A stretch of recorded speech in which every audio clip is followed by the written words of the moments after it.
tinha sugerido uma tela grande hoje para a aula, né, para poder ver melhor os traçados. A gente vai ver vários eletrocardiogramas, tanto nessa aula quanto a que vem, daqui 15 dias. Então, se alguém ainda não conseguiu, ao menos para a próxima aula, procure uma tela maiorzinha para aproveitar melhor. Tá? O nosso objetivo é fazer uma boa revisão de eletrocardiograma. Vocês estão chegando perto do final do curso, tem que saber bem as coisas comuns, básicas, né? E é uma coisa que eu e vários outros professores a gente tem notado, né? Que todo mundo sabe um monte de coisa sobre eletrocardiograma, mas às vezes sabe coisas super complicadas e às vezes umas coisas mais fáceis se atrapalham, fica em dúvida, ou às vezes não tem uma sistematização tão boa e acaba pulando etapas e acaba perdendo alguma coisa importante do diagnóstico. E em breve vocês vão estar aí fazendo, se já não estão, né, fazendo plantão e daqui a pouco vão estar com um carimbinho na mão, vão estar assumindo responsabilidade. Então, acho que é uma boa oportunidade, né? Eu me lembro da minha época que eu era doutorando, assim, acho que é uma boa oportunidade para a gente, quem está fraco, fazer um bom alicerce e para poder depois ir estudando as coisas mais complicadas em cima dessas coisas. E quem está forte é um bom momento para revisão, quem já sabe eletro aí vai poder fazer uma boa revisão, tá? Então, nossos objetivos de hoje e da aula que vem são 2 aulas de 1 hora. A gente entender bem o eletrocardiograma, saber bem o que é normal, né? Saber as alterações mais comuns anormais. E o meu foco, óbvio, é de generalista, né? Eu não sou cardiologista, mas estudo há muitos anos eletrocardiograma, acho que alguma coisa eu sei, posso contribuir para a formação de vocês. Tem sido a avaliação dos últimos semestres.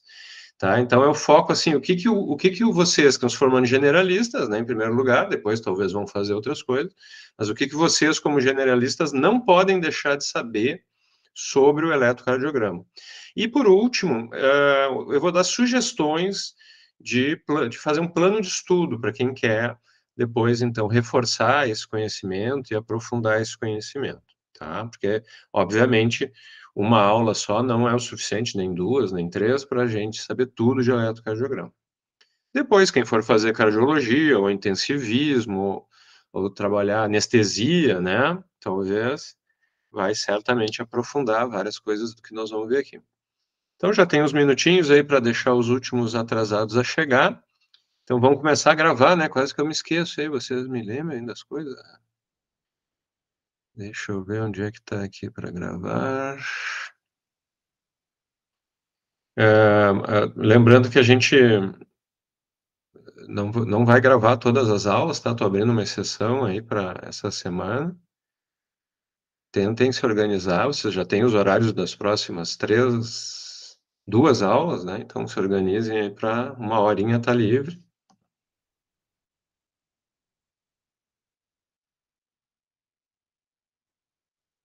Deve aparecer, provavelmente, um pedido de autorização aí para vocês. Muito bem. Então, estamos gravando. Então, tendo visto a nossa agenda aí, vamos adiante. Eu estou só com uma miniatura da tela da aula, então se alguém precisar interromper e perguntar, por favor, faça no áudio aí, que talvez eu não visualize se só escrever no chat, tá? Então, bem rapidamente, nós não vamos entrar em detalhes aprofundados de fisiologia, mas é bem importante a gente, para poder entender os traçados depois e as alterações, a gente tem que dar uma revisada nessa base, tá?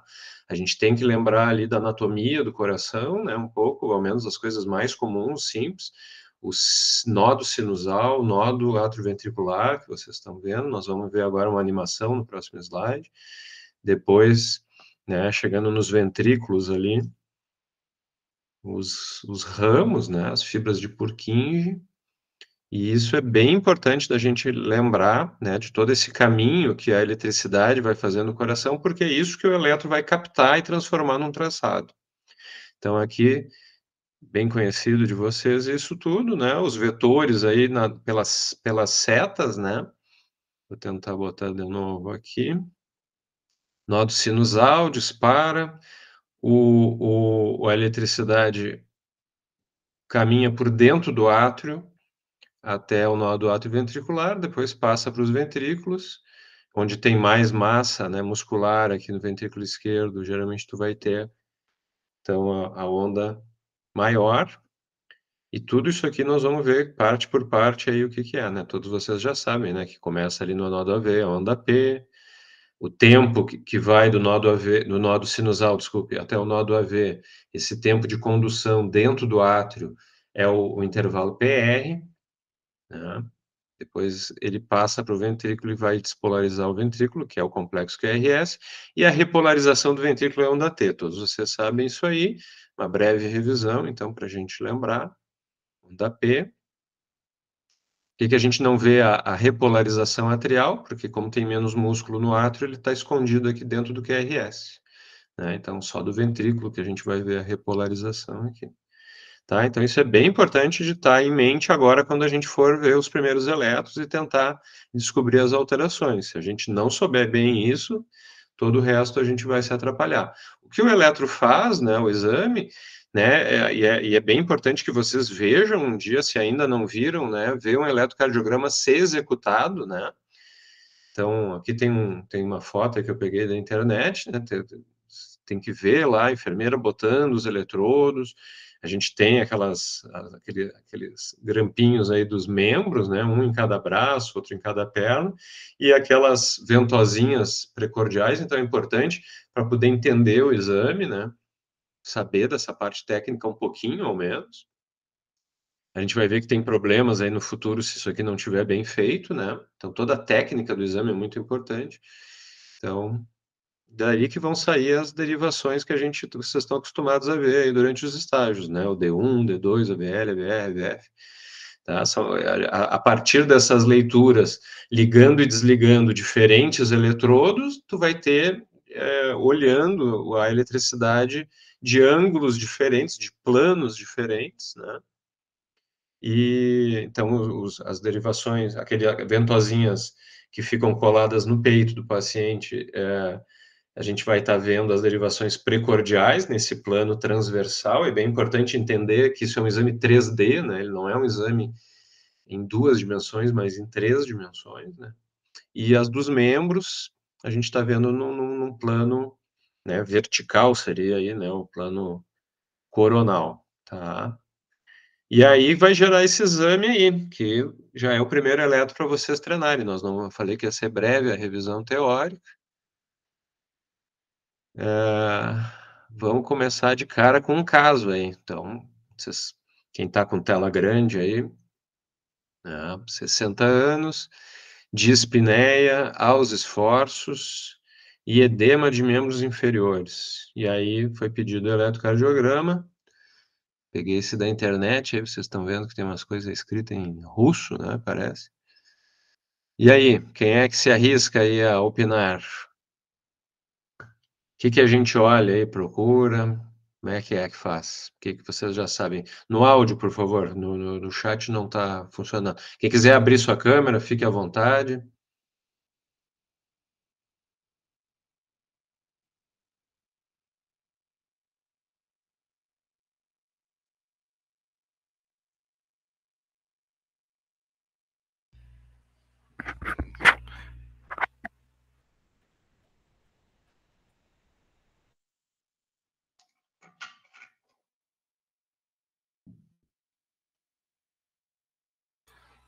Olha, professor, eu diria que começaria pelo ritmo dele, né?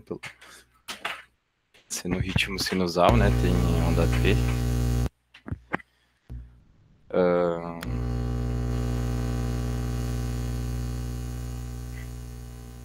Deixa eu te interromper, Matheus. Eu sei que agora tu teria várias outras coisas para falar, mas é justamente isso que eu queria que aparecesse, tá? Pra gente. Nós vamos vendo junto aos poucos agora. Mas é isso que é o que eu mais vejo quando eu discuto eletrocardiograma com os doutorandos. O pessoal vai lá, pega o eletro, e vai ver se tem onda P, tá? Então, perfeito. Realmente, é uma das coisas primeiras que a gente tem que fazer. Tá correto, não tá errado. Mas o que eu quero mostrar para vocês nesse início da aula é que tem uma etapa ainda antes da gente olhar o traçado.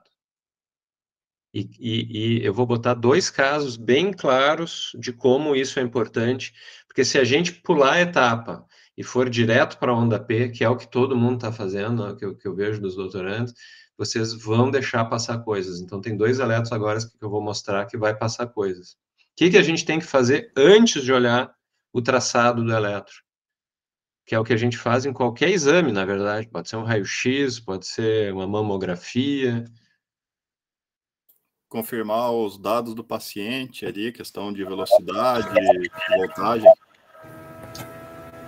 Esse é o paciente mesmo.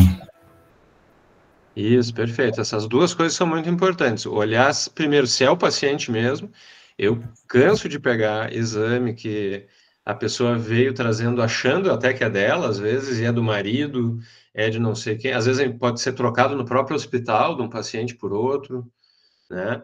E a segunda coisa, a técnica do exame, tá? Isso é uma coisa frequentemente esquecida. Eu botei esse eletro justamente por isso. Olhem aqui a voltagem desse eletrocardiograma nas derivações precordiais aqui, ó. Olha aqui a voltagem nas derivações dos membros. Aqui, ó, não sei se vocês sabem, isso aqui é a calibragem do eletrocardiograma. Para a gente ter os traçados e poder ver depois a altura das ondas e a largura das partes do eletro, que vai nos dizer se tem ou não doença, tudo isso depende de duas coisas muito importantes, no mínimo. A voltagem do aparelho, que pode ser modificada, e que é o exemplo aqui, e a velocidade do papel. O que acontece se a voltagem estiver alterada? Nesse caso, a voltagem está diminuída. Todas as ondas que a gente está vendo aqui estão. Como a voltagem aqui está metade, ó, qual é a voltagem correta de um aparelho de um exame de eletrocardiograma? É 1 centímetro por milivolt, ou 10 milímetros por milivolt. Aqui, ó, se vocês olharem, tem 10 milímetros, essa barrinha. Não sei se vocês já tinham se dado conta que isso aqui vem sempre em todos os elétrons, ou quase todos os elétrons, e aqui está pela metade. Isso quer dizer que essa onda aqui que a gente está vendo, que tem mais ou menos aqui uns 13, 14 milímetros, na verdade ela tem o dobro, ela tem 26 milímetros. Isso muda tudo, né? Porque a gente vendo a clínica desse paciente, dispneia, os esforços e edema em membros inferiores, a gente logo vai pensar que esse paciente pode ter insuficiência cardíaca. Ou sobrecarga, né, do ventrículo esquerdo é um achado clássico de insuficiência cardíaca no eletrocardiograma. Como é que a gente faz para ver se tem sobrecarga de ventrículo esquerdo? Tem vários jeitos, mas o mais famoso que todo mundo usa é o índice de Sokolov. Quem é que lembra aí como é que é o índice de Sokolov? Como é que a gente faz?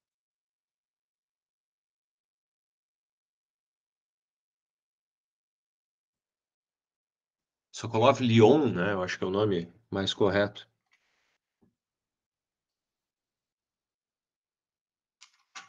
Ninguém? Tem que olhar a amplitude da onda R em V5, V6. Isso. E somar. Isso, tem que ter menos de 35 quadradinhos.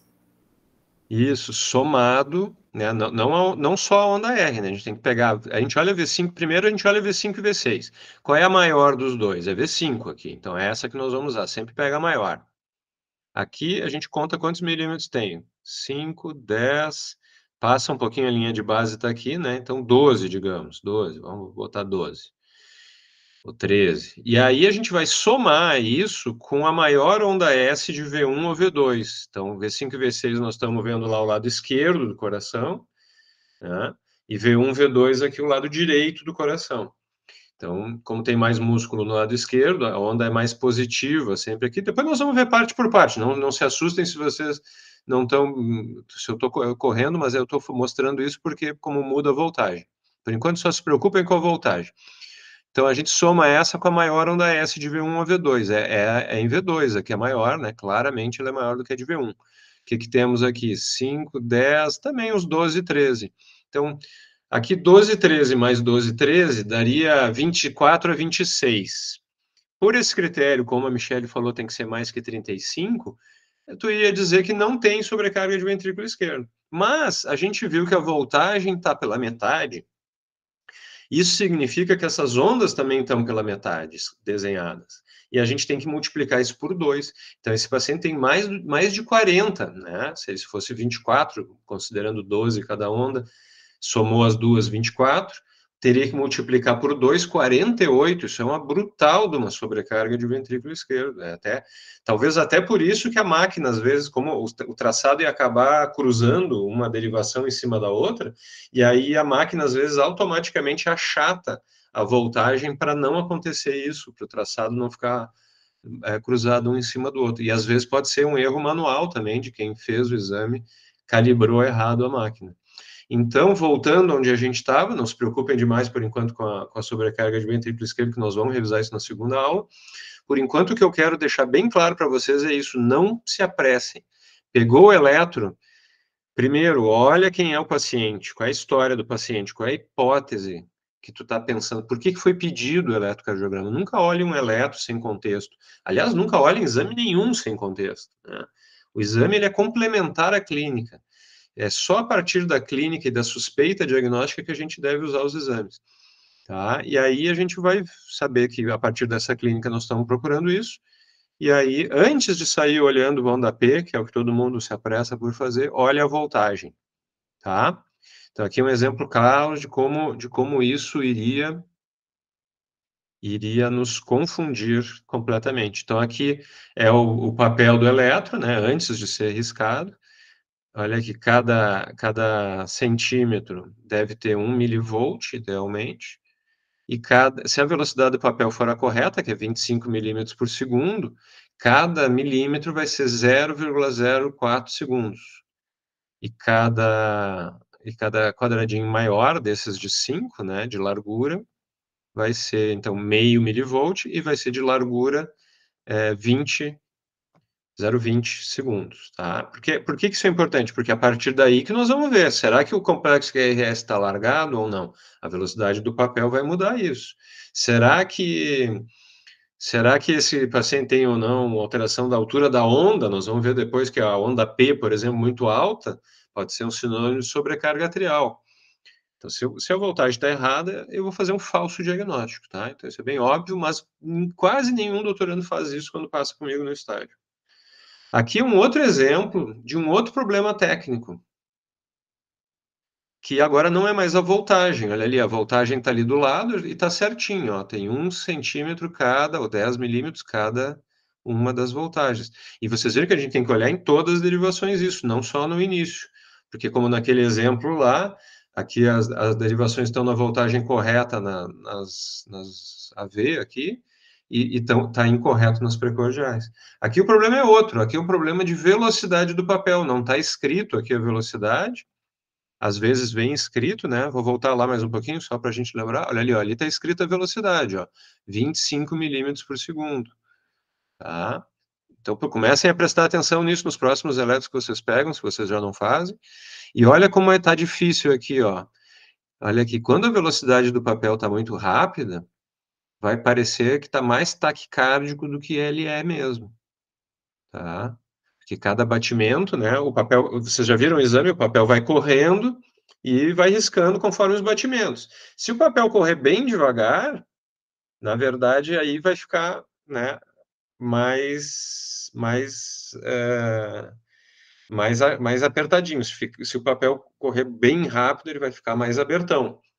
Então, olha só, aqui, ó, é um homem de 55 anos, com dor no peito, ao subir as escadas. O que a gente tem que pensar clinicamente? Tem que descartar, óbvio que esse eletro foi pedido para descartar a doença isquêmica, né? Se a velocidade do papel está muito rápida, pode ser que a gente não note que tem um supra de ST aqui, ó. Fica difícil de ver. Olha, eu vou passar agora na velocidade certa, o mesmo exame do mesmo paciente. Olha agora a V2 ali, como está fácil de ver que tem um supra de ST aqui, ó. Vamos comparar, vamos voltar de novo para comparar. Olha lá como está meio escondido, até dá para ver, mas se a gente não percebe, né? E além disso, a frequência, né, vai dar diferente se a gente tá com a velocidade do papel errado, tá? Então, esse é o início. Essa é a primeira mensagem dessa aula de hoje. Pegou o eletro, pensa quem é o paciente e olha a técnica. A primeira coisa é a técnica, tá? Se precisar, me interrompam aí no áudio, tá? Não estou vendo o chat. Então, olha lá. O que é técnica? São várias coisas, não é só voltagem e velocidade. Voltagem e velocidade são importantes, eu acho que é o erro até, talvez, dos mais comuns. A voltagem é mais comum estar errada do que a velocidade, mas também tem a posição dos eletrodos. A gente viu aquele bonequinho no início ali mostrando, né, o R, a VR de right, a VL de left, depois nós vamos ver aquela roseta de novo. Se trocar, ferra toda a nossa interpretação. Tá?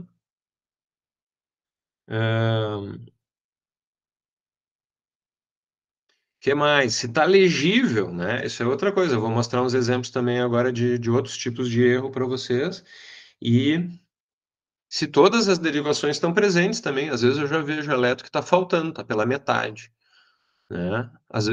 Quais são todas as derivações? D1, D2, D3, AVL, AVF, AVR, são as primeiras 6, e depois as 6 precordiais. Esse é um mínimo, assim, para tu ter um bom eletrocardiograma diagnóstico.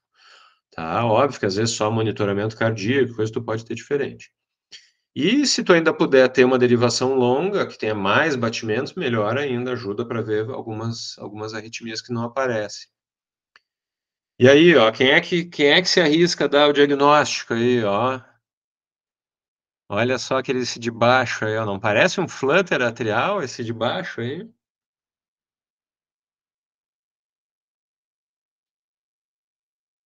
Mas não é, tá?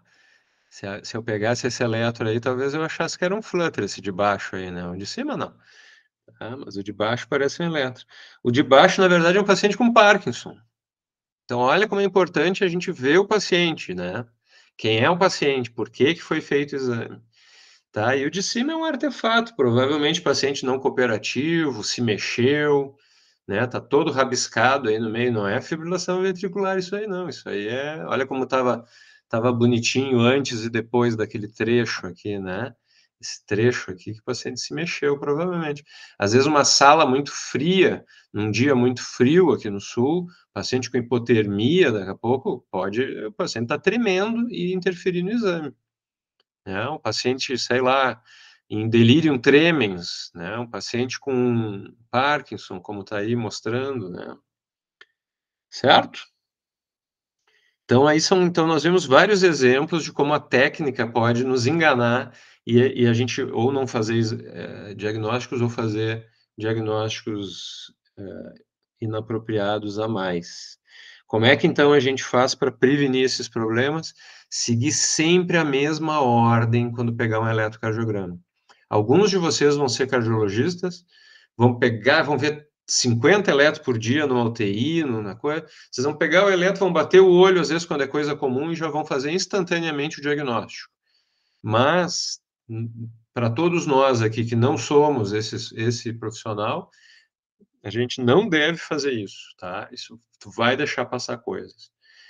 Para fazer bem quem é generalista, quem é doutorando, quem é residente agora de primeiro ano, que vocês vão ser daqui a pouco, segue sempre a mesma ordem. Qual é a ordem, professor? É essa ordem aqui. Olha o paciente, história, exame físico, quem é, vê se o nome do paciente está certo. Segunda coisa, olha a técnica, o que a gente acabou de ver agora. Quais eram as coisas da técnica mesmo? Voltagem, velocidade, eletrodos, legibilidade, tá? Às vezes vem os eletros apagados também, né? Depois, agora sim que a gente vai para aquilo que o Matheus tinha falado. Vamos olhar o ritmo. E aí, olha, são quatro pontos agora aí, depois de olhar a técnica só. Então, depois de um tempo, se tu te acostuma a fazer sempre, todo eletro que tu pega, tu faz essa ordem, tu vai fazer isso rapidinho. Em 1 minuto, 2 minutos, nos eletros comuns, normais, com essas 2 aulas que vocês vão assistir, 95% dos eletros vocês vão conseguir resolver bem, se vocês estudarem um pouquinho também depois. Então, olha lá, no ritmo, que é o primeiro dos 4 pontos agora que nós vamos ver depois da técnica, são 3 coisas que eu tenho que ver. Se é sinusal, se é regular ou se é frequência cardíaca. Esse slide aqui é importantíssimo, tá?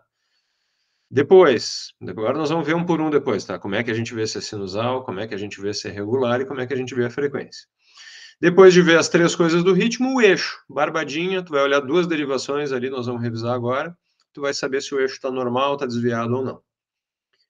Aí vai para as partes, onda P, PR, Q, QRS, T, e o que mesmo alguns cardiologistas às vezes não fazem, mas eu recomendo que vocês façam, é também ver o QTC.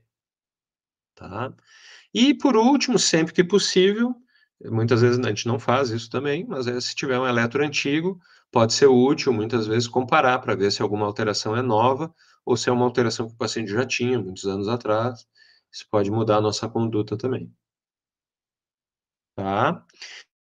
Então, vamos pegar mais um eletro agora aqui, então, e agora vamos começar. Então, nós vimos que tem que ter uma ordem, né? Essa aqui, primeira coisa da ordem, ver o paciente. Esse aqui é um homem de 40 anos que não estava sentindo nada e veio fazer uma revisão de saúde, como ele é, talvez, uma profissão de risco aí, não sei, motorista, piloto de caça aí, não sei, que nem o Matheus, aí foi feito o eletro. Tá? Eletro não é um exame de rotina, isso é bom também a gente lembrar, né? Não existe indicação assim de fazer periódico, anual, nem nada para pessoas normais, saudáveis. Sempre tem que ter ou uma suspeita de doença ou uma doença já diagnosticada para que a gente faça um eletrocardiograma. Não existe check-up de eletrocardiograma, tá? E aí nós vimos então o paciente. Agora nós vamos para a técnica. Vamos lá, voltagem em todas as derivações, 10 milímetros, está correto. Aqui não está aparecendo, opa, aqui não está aparecendo, tá? Espera aí. Ups. Aqui, ó. Não está aparecendo a velocidade do papel, mas eu confio em mim, a velocidade do papel está correta, 25 milímetros por segundo, podemos confiar. E aí, qual era a próxima coisa? Legibilidade. Está legível? Está legível. O que mais aí? Quem é que arrisca agora aí? Qual é o problema nesse eletro aí? Quem é que está acordado e prestando atenção na aula aí? Antes de olhar aí da coisa de técnica, qual é o problema técnico desse eletro aí?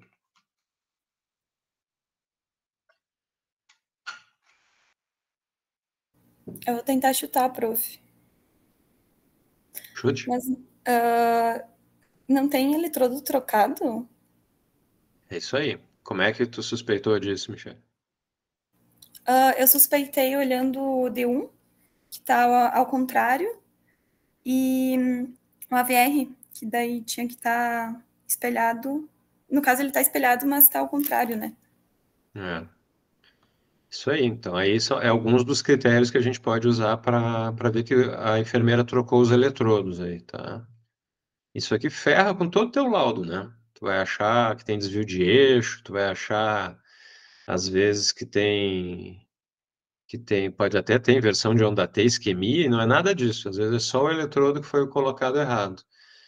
Ó, esses são os critérios para a gente ver se tem eletrodo trocado. Ah, que decoreba, professor. Não, mas nós vamos entender isso aqui. Se vocês, eletro, assim, tem umas coisas que tem que decorar mesmo, né? Sei lá, o tamanho da onda máximo do intervalo QRS, sei lá, tem que decorar, não tem jeito. Mas a maioria das coisas dá para entender. E se tu entender, tu nunca mais vai esquecer. Então, vamos tentar entender isso aqui, ó. Um dos jeitos de entender isso é a gente lembrando dos eletrodos e lembrando do que deixa eu ver se eu acho aqui, ó. Isso aqui é importante de saber, né? Se a gente souber bem essa roseta, e metade dela dá para entender, não precisa decorar, metade tem que decorar, a gente vai entender por que aqueles eletrodos estão trocados lá. Então, quais são as derivações não precordiais, né? As derivações não precordiais são AVR, então a gente está olhando o paciente de frente, aí o coração do paciente de frente, ele está de frente para nós. Então, o braço direito dele está ali no AVR, o braço esquerdo está ali no AVL, D1, ó, olha onde é que está D1. D1 está lá no lado esquerdo, embaixo de AVL, F é de foot, né, de pé, Então, sempre dá para... Esses três dá para lembrar sem precisar decorar. É só saber inglês aí que vai saber que right, left e foot. E aí o D1, D2, D3 tem que decorar, mas é fácil, é só imaginar o bonequinho ali de perna aberta, D2, D3, né? E o D1 está ali no 0 graus, tá? Então, se imaginar um bonequinho de frente, aí fica fácil, os dois braços, o AVF com as perninhas fechadas e o D2 e D3 com as perninhas abertas, aí não tem como esquecer. Por que D1, então, tem que ser positivo? Por que está errado quando ele está negativo? Porque ele está ali no ventrículo esquerdo, ó, ele é parede lateral alta, a gente vai ver depois nas isquemias, ele tá ali, tem que estar positivo. Às vezes, se tu tem um desvio de eixo grande para a direita, por algum motivo, um bloqueio de ramo, pode até ele estar menor ou até negativo. Mas, ó, D1 e D2 estão no lado direito. Dificilmente, se for um desvio de eixo, vai estar também em D2 negativo. Então, o critério é olhar ali, primeiro critério é olhar D1 e D2 ali, ó, tá? Eles normalmente estão positivos, porque tem muito músculo no lado esquerdo do coração, e todos os eletrodos que estão olhando lá do lado esquerdo, vocês certamente lembram da fisiologia, isso, né? Se o eletrodo está aqui e a eletricidade está se direcionando em direção ao eletrodo, vai dar uma onda positiva. Se a eletricidade está se afastando do eletrodo, né? Por exemplo, então, se eu estou com ele, por isso que o AVR é tudo ao contrário, sempre o AVR é tudo negativo, porque a velocidade está se afastando do lado direito para o lado esquerdo do coração. Lembra aquela figurinha que a gente viu se mexendo no início? Aquelas flechas, aqueles vetores, elas começam no lado direito, lá no átrio direito, e vão vindo para o lado esquerdo. Então, todas as derivações que olham do lado esquerdo, em geral, elas vão estar vendo a eletricidade chegar nos seus eletrodos e vão estar fazendo ondas positivas. Enquanto que as derivações do lado direito, né, óbvio que tem algumas regrinhas, mas assim, de forma geral, ultra simplificando, elas vão estar geralmente fazendo a eletricidade se afastando, então vão estar gerando ondas negativas, tá? Então vamos ver, aos poucos nós vamos vendo isso agora, mas então isso dá para entender por que esse é um critério de troca de eletrodos. Tá, então aqui devia estar positivo. A VR sempre é ao contrário, tudo é ao contrário em AVR, então aqui não está ao contrário, aqui parece que está normal, ó. Tá tudo P, QRS, vamos dar T meio achatadinho ali, mas está ali, positivo também, não devia, isso tudo devia ser negativo em AVR. Então aqui estão os primeiros critérios. A progressão normal de V1 a V6 é o mesmo raciocínio, não precisa decorar esse critério, dá para entender. Olha lá, o que é V1 e o que é V6? Todas essas derivações precordiais são aquelas ventosinhas do peito do paciente. V1 é perto do externo, e vai indo V2, V3, V4, V5, V6, vai ser lá na axila do paciente, na axila esquerda do paciente. Então, sempre V6 tem que ser mais positivo, porque tem mais músculo no coração, lá naquele lado esquerdo, do que em V1, V2. Então, olha aqui, tem progressão aqui? Até tem, ó, V1, V2, V3, V4, V5, V6. Vai ficando cada vez mais positivo o complexo QRS. Ou seja, as ventosinhas não foram trocadas. O que foi trocado aqui foi aqueles clampzinhos que bota nos pulsos e no pé do paciente. Tá? Então, dá para saber, não só dá para saber que está trocado, como dá para saber quais eletrodos estão trocados. E não precisa decorar, é só entender. Tá? A onda P em D1 maior que D2. Tá? Então, aqui está negativo, está menor. Esse seria outro critério, não dá para ver isso nesse eletro específico. E D2 ou D3 ISO. Né? O que é ISO? Quando a parte positiva do QRS é igual à parte negativa, em D2 ou D3. Então, são outros critérios menos comuns, mas o mais fácil de ver sempre é isso. Sempre que trocar dos membros, vai estar negativo em D1, D2, e a VR vai estar trocada. E quando trocar precordial, vai perder progressão aqui de V1 a V6, que também pode ser um achado, às vezes, de isquemia, depois nós vamos ver. Certo? Então, com esse slide, a gente terminou a parte de técnica do exame. Vamos ver mais um eletro aí, me ajudem. Vamos lá, vamos por partes. A gente está vendo que a gente tem que sempre fazer a mesma ordem. Tá? Olha lá, voltagem, Então, se acostume. Pegou o eletro, faz o mesmo caminho. Voltagem, velocidade do papel, está correto, está legível, tem todas as derivações direitinho. Aqui a gente ganhou brinde, ó, de 3 derivações longas. O eletro normal que a gente está acostumado a ver é só esse pedaço de cima aqui, ó, tá? Vamos ver se tem troca de eletrodo para a gente fixar. Está positivo em D1, está positivo em D2. D1 é menor que D2, ó, geralmente em D2 a onda P é maior do que D1, se não tiver um critério. Olha o AVR, que a gente viu que é do contra, lá do lado direito, que tem que estar tudo negativo aqui, realmente está tudo negativo. Vamos ver agora as precordiais. Tem progressão de V1 a V6? Tem progressão de V1 a V6. Começou a onda S maior que a onda R, ó, tá vendo? Então isso aqui vai ficando cada vez aí a onda R, aqui está ISO, ó. V3 tá parelho, meio a meio, aí V4 já está mais positivo, V5 mais positivo, nós estamos indo do lado direito para o lado esquerdo do coração, vai ficando mais positivo. Então, esse aqui não tem problema de técnica, esse eletro. Então, agora a gente está pronto para dar o próximo passo, que é começar a olhar o traçado. Tá? Lembra a primeira coisa? Ritmo. 3 coisas no ritmo. Sinusal, regular, frequência cardíaca. Tá? Então, qual é o erro comum que eu vejo os doutorandos fazerem? Procura uma onda P qualquer. Ah, tem uma onda P, então é sinusal. Não basta. Na maioria das vezes, tudo bem. Na maioria das vezes, tendo uma onda P, vai ser sinusal. Mas não é só isso. Às vezes é possível ter uma onda P e o ritmo não ser sinusal. Alguém sabe um exemplo de um eletro que tem onda P positiva e não é ritmo sinusal? Bloqueio de ramo? Peraí que meu volume estava um pouquinho baixo. Pode repetir, por favor? Bloqueio de ramo? Bloqueio de ramo, não. Bloqueio parecido com isso. Bloqueio de ramo é lá dentro do ventrículo.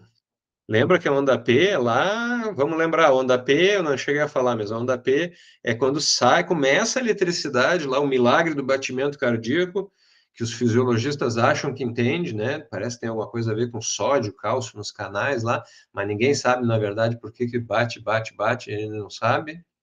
Para mim é milagre. Aí deu lá o milagre, onda P, saiu a eletricidade do nodo sinusal. Então, nós estamos lá no átrio. Se tiver um bloqueio de ramo aqui embaixo, Michele, no ventrículo, vai alterar depois, lá no complexo QRS. Então, é um outro tipo de bloqueio. Tu quase acertou. BAVT? Isso. É um bloqueio atrioventricular. E, especificamente, o BAV total, que é o BAV de terceiro grau, que tu não tem nenhuma passagem, depois nós vamos ver isso melhor, não tem nenhuma passagem deu estímulo no nodo P, mas ele tranca, ele não passa para o ventrículo. E aí o que acontece? O ventrículo, milagrosamente, cria um marca-passo acessório, geralmente mais bradicárdico, e ele vai assumir a frequência cardíaca do ventrículo aí. E aí o que acontece? Então, tem uma onda P, só que vai estar num ritmo, numa frequência, e o QRS vai estar no outro ritmo, noutra frequência, completamente dissociado, por isso que também se chama de dissociação atrioventricular, e apesar de ter onda P, o ritmo, então, ele é ventricular e não sinusal. O ritmo sinusal é aquele ritmo que realmente o nodo AV, o nodo sinusal lança lá a eletricidade e é isso que vai controlar a frequência cardíaca. Aí é o nodo sinusal.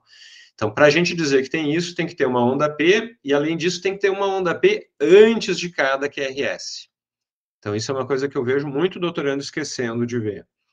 Né? Então, olha, acha a onda P, D2 geralmente é o lugar mais fácil de achar as ondas P's, e vê se está direitinho uma antes de cada QRS. Quando tem aquelas derivações longas, que nem a gente viu ali, é muito bom.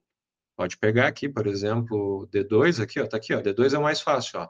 P, QRS, P, QRS, P, QRS, P, QRS. Se fosse o BV total que o Matheus falou, teria onda P e não teria sempre um QRS na mesma frequência atrás. Tá? O que mais? O ritmo tem que ser regular para ser sinusal e tem que estar na frequência cardíaca normal, que é mais ou menos ali entre 100 e 60 batimentos em repouso. Às vezes pode ter uma margenzinha, pode ser um pouquinho mais, um pouquinho menos. Em atletas, às vezes é um pouquinho menos. né, em crianças e às vezes em algumas condições pode ser um pouquinho mais, tá? Mas é normal. Então, tudo isso é para a gente dizer que o ritmo é sinusal, não é só achar onda P. E além de tudo, a morfologia e o tamanho o tamanho não é tão importante para ver se é sinusal, mas a morfologia da onda P tem que estar adequada. Ela geralmente tem que ser positiva ali em D2, onde a gente vai procurar ela, e D1. E geralmente ela pode ser bifásica em V1, tá? Mas geralmente ela tem que ser positiva, bonitinha em D2. Então, quando tem todos esses critérios, a gente pode dizer. Depois o tamanho aqui nós vamos ver que é mais para ver se tem sobrecarga ou não atrial.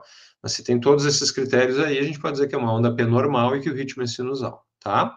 Então, ó, segunda coisa que nós vimos, hein? Primeira coisa, quando pegar os próximos eletros aí, não pular e ver a técnica direitinho e ver o paciente. Segunda coisa, ter sempre uma ordem na cabeça, anotem essa ordem.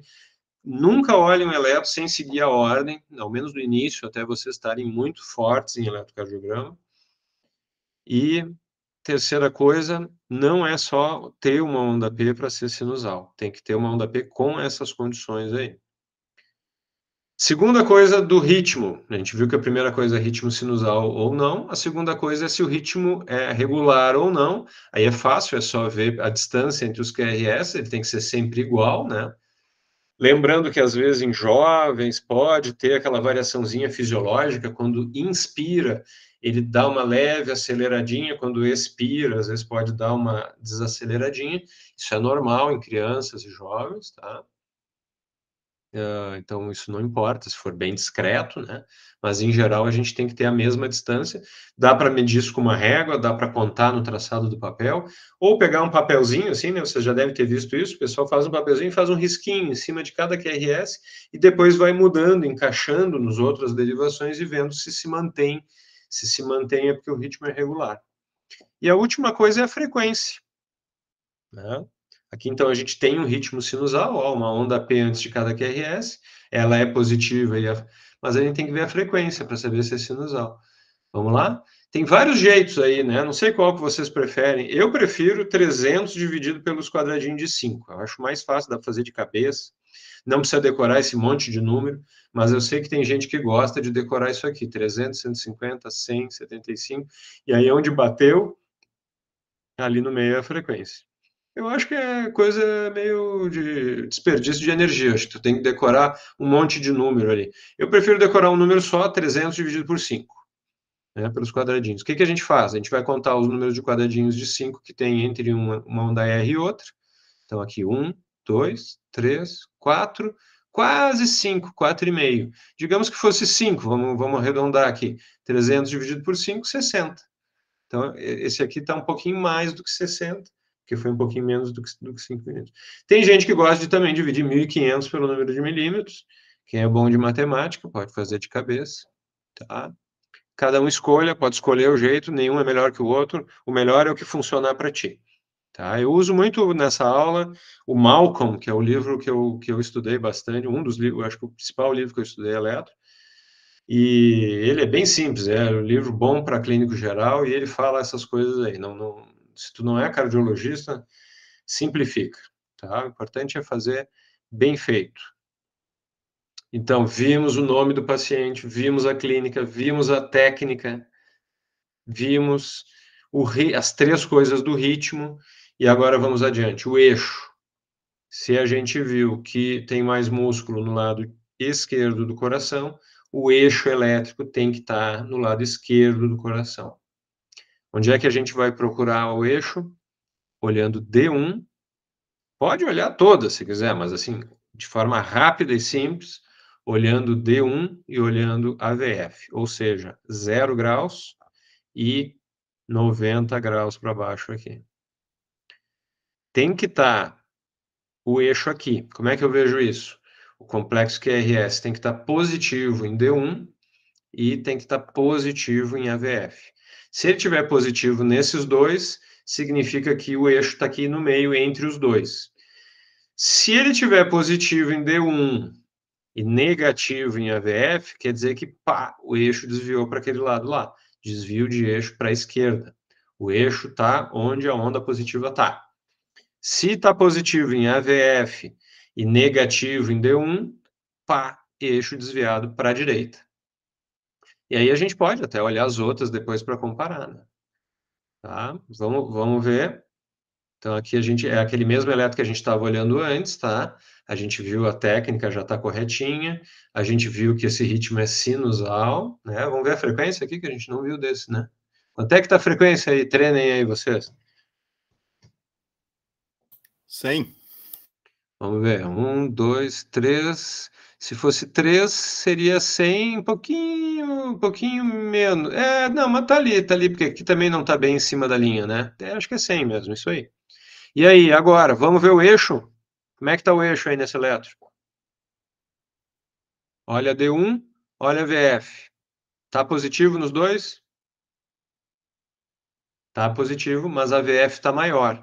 Então, assim, o eixo tá normal, mas se a gente quiser saber, ele tá mais próximo lá, tá mais para a direita, não chega a ser um desvio de eixo para a direita, mas é um eixo que está mais à direita. Tá? O que não poderia estar, para ser desvio de eixo para a direita, é estar negativo aqui, né? Tá vendo? Todo mundo está vendo a onda R positiva ali, embora pequenininha, ela está ali. Então, o nosso laudo está se formando, ó. Então, é um ritmo sinusal, frequência de 100, regular, esse ritmo aqui claramente é regular, a distância entre os QRS é sempre a mesma, o eixo está normal, e agora que vem a diversão mais legal, que é ver todos os pedacinhos aí do eletro. Se acostumem a ver sempre na mesma ordem, começam olhando para a onda P, depois mede o intervalo PR, que é esse intervalo desde o início. Tem gente que chama intervalo PQ também, né? Mas é como nem sempre tem onda Q, muitos livros chamam intervalo PR.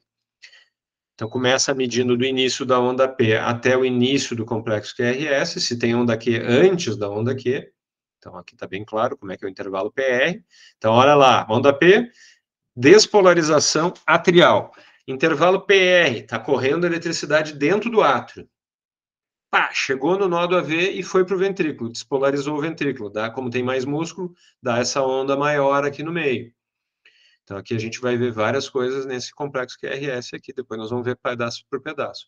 E aí quando passa, né, esgota o potencial de ação no músculo, ele de novo relaxa, dá diástole e é o que a gente chama de repolarização ventricular, vai ter essa onda T maior aqui no final, e às vezes outras ondas menos comuns que nós vamos ver no final da próxima aula.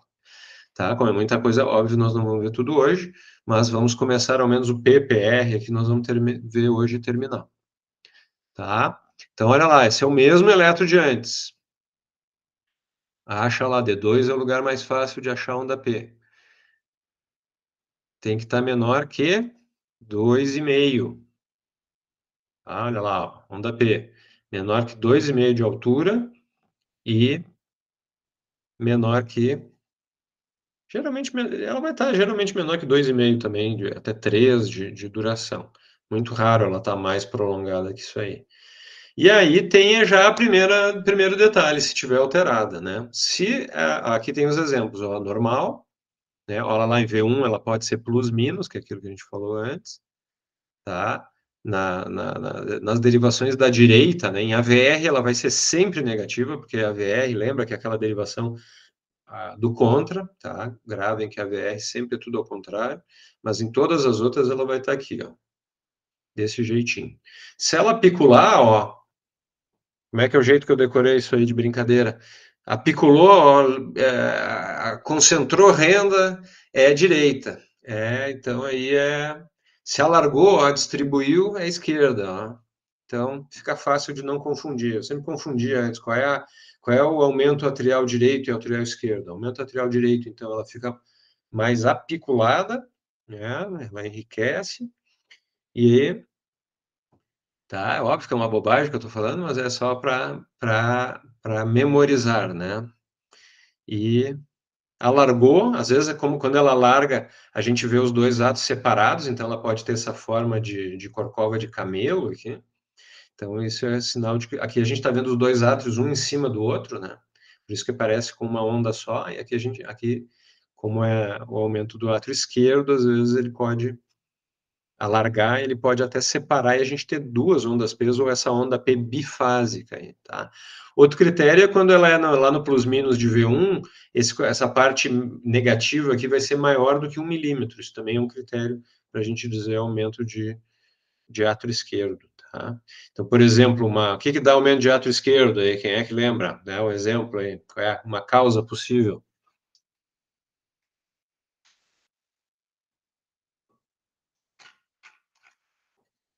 Ou sobrecarga, né? Não precisa ser aumento só, né? Pode ser hipertrofia, por exemplo. Isso, né? Aí vai ficar lá bombeando contra a resistência e a curto prazo hipertrofia, depois pode dilatar, né? E tu pode ter esses achados eletrocardiográficos aí. Vamos voltar para o nosso P. Olha lá, ó. Tem menos que 2,5 de altura. Tem menos também que mais ou menos uns 2,5 de largura. Vamos lá ver V1, se ela está plus minus. Eu podia tentar dar um zoom nisso aqui, né? Como é que eu faço isso aqui? Deixa eu ver aqui. Não sei na apresentação da zoom aqui. Mas aqui dá para ver, ó, que ela tem um biquinho para baixo ali, tá vendo? Ó? Ela começa positiva e depois ela desce, mas é menor que 1 milímetro ali, dá para ver daqui que é menor que 1 milímetro. A parte negativa e a parte positiva é menor que 2,5. Vamos ver a VR que é do contra, ó. A VR do contra, a onda P está negativa lá, ó. Então tá tudo certinho. Então aqui a onda P é normal. Tá? Aqui a gente está perdendo muito tempo dando cada passo desses para vocês fixarem, né, e lembrarem. Mas isso a gente vai fazer cada passo desses em 10 segundos, né, no eletro. Tá? Olha aqui, ó. E aí nós vamos medir o intervalo PR, que era a próxima coisa. Então, olha ali, o intervalo PR, ele tem que gravem tudo em milímetro, tá? A gente vai ver nesses livros, e nos livros às vezes falam em milivolt, aí tem que ficar multiplicando, convertendo, é um saco isso. Eu gravo tudo em milímetro, e aí, para mim, depois que eu comecei a fazer isso, é muito mais rápido, eu não me incomodo. O intervalo PR, que é o tempo de condução dentro do átrio, entre o nódo atrial e o átrio sinusal e átrio ventricular, esse tempo tem que ser menos que 5 milímetros no traçado. Óbvio que se a gente quiser, a gente pode converter, a gente sabe que isso vai dar 0,20 segundos, tá? Mas grave em milímetros. Aqui, ó, a gente tem mais que 5 milímetros. Ó. Lembra que o intervalo PQ ou PR, ele começa antes da onda P e termina antes da onda Q. Aqui tem 1, 2, 3, 4, 5, 6, 7, 8, 9 milímetros. O que é isso? É um atraso da condução dentro do átrio. Como é que a gente chama isso?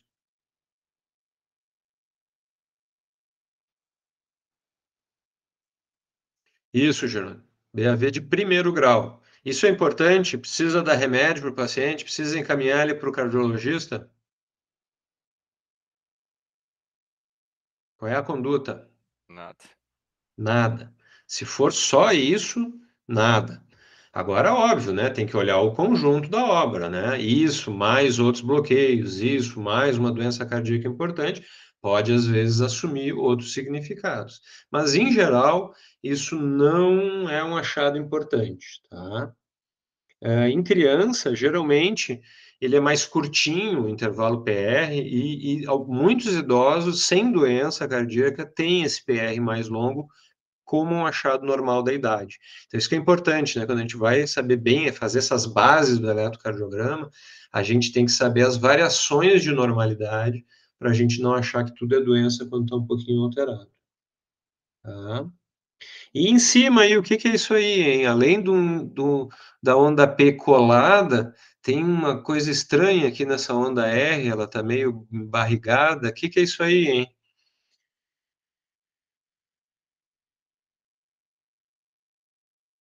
É onda delta? Isso aí. Então, esse também é um achado que muitas vezes, nessa etapa do eletro, né, quando a gente está seguindo esses passos, nessa hora a gente vai ver que tem uma coisa estranha no intervalo PR, e depois isso aí pode virar um diagnóstico, precisa às vezes confirmar, né, mas é possível que isso seja uma síndrome rara, chamada Wolff-Parkinson-White, entre outras possibilidades mais raras ainda. Tá? Mas isso não é o objetivo da nossa aula, não é muito coisa generalista, né? Sempre que a gente tiver uma suspeição de síndrome de Wolff-Parkinson-White ou Brugada, a gente deve pedir confirmação para um cardiologista ou um médico que tenha mais experiência, um intensivista, alguém, tá? Mas eu botei aqui só para então a gente ter o exemplo de que não é só PR longo, mas também é PR curto que importa para a gente, tá?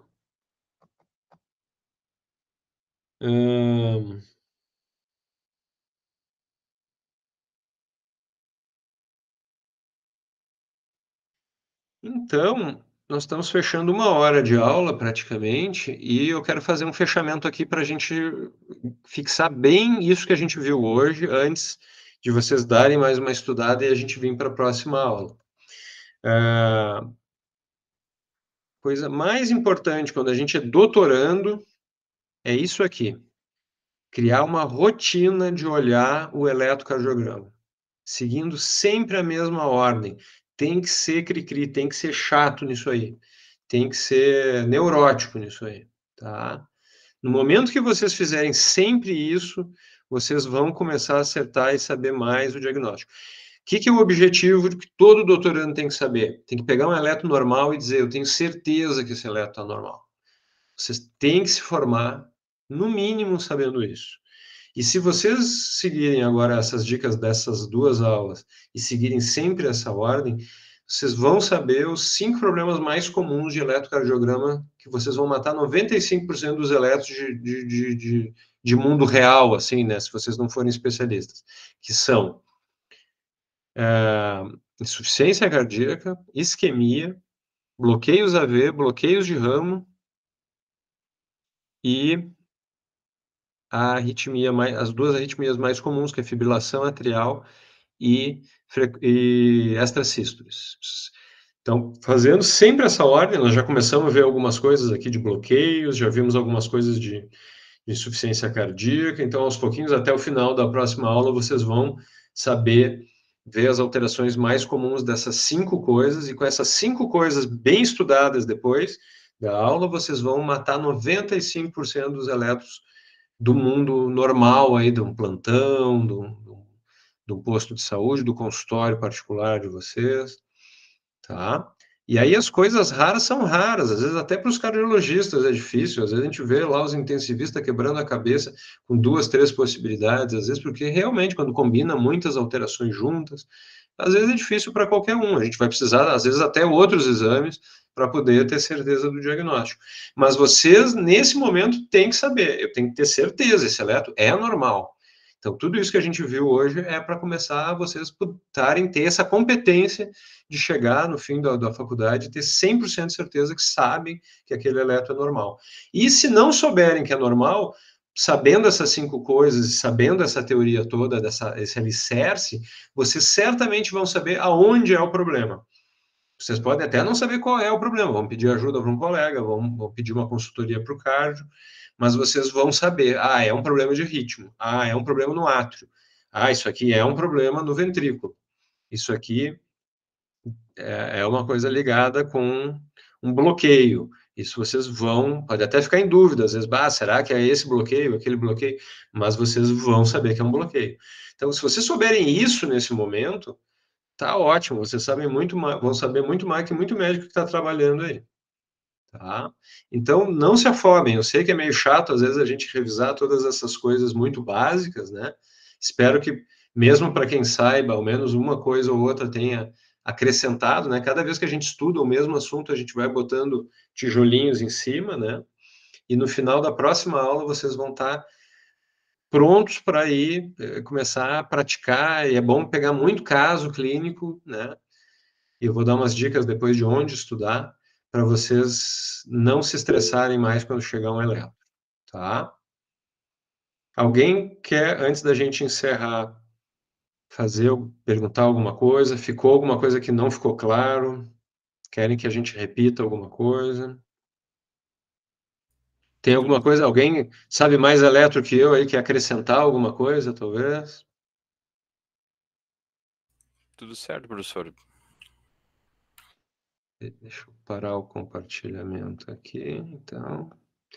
Então tá, a aula vai render muito se vocês, nessas 2 semanas, de novo derem uma lidinha em eletro normal, foquem agora para a próxima aula no QRS na onda T, que é o que a gente vai focar mais na próxima aula. E aí, de tanto repetir, vai ficar na cabeça de vocês não vão mais se estressar nunca mais quando olhar um eletro. Certo? Se ninguém tem mais nada a dizer,